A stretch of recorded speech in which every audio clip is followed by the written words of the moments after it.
บ่ได้อยู่ชั้นบ่ได้ก็ต้องได้เนาะเขามาถึงขั้นนี้แล้วรอบชิงชนะเลิศโอเคคนต่อไปน้องคิดว่าเราได้กับเกมนี้ชนะอยู่ปะเนาะชนะยืนยันว่าขอเสียงให้3 คนแน่โอเคเกมถึงว่าเรามี2 ต่างเนาะแต่ว่าสิ่งสำคัญเกมนี้ระมัดระวังอย่างคนฝ่าถือเนาะมีแต่ทุกคนระมัดระวังเราโอเคเกมดนตรีมา1 2 3เฮ้ย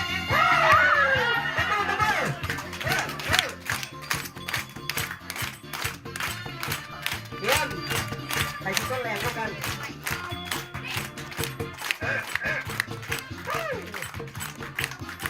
โอ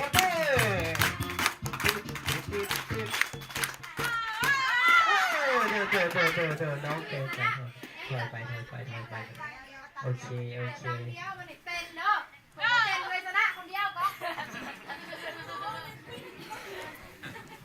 โอเคเนาะเข้าใจกติกาเก่าเนาะแนมหน้าจักนาทีหนึ่งแนมหน้ากันจักนาทีหนึ่งจะเป็นแบบคิดว่าเอาชนะได้บ่ต่อโอ้คือเด็กเอาวันนี้จังขอเสียงน้องสายอยู่เด้อแนมอยู่เขาต้องมีกำลังใจของเสียงเขาอยู่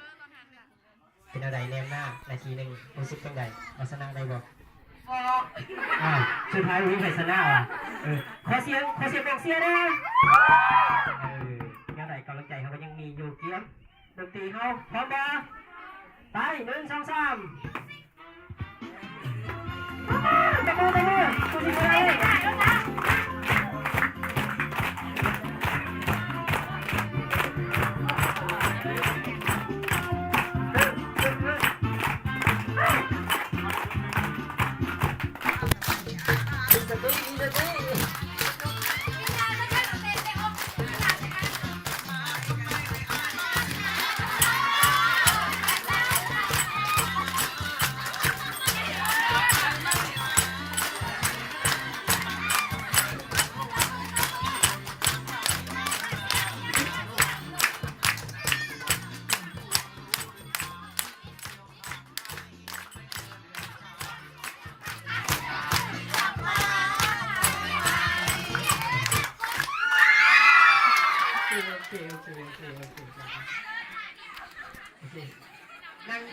นั่งกีตาร์เลยผู้ชนะ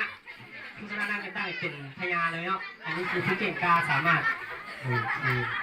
เป็นไงตื่นเต้นมาเกมเนี่ยน้องอยู่ม.ไหนม.3โอเคอยู่ม.3ขอเสียงม.3แน่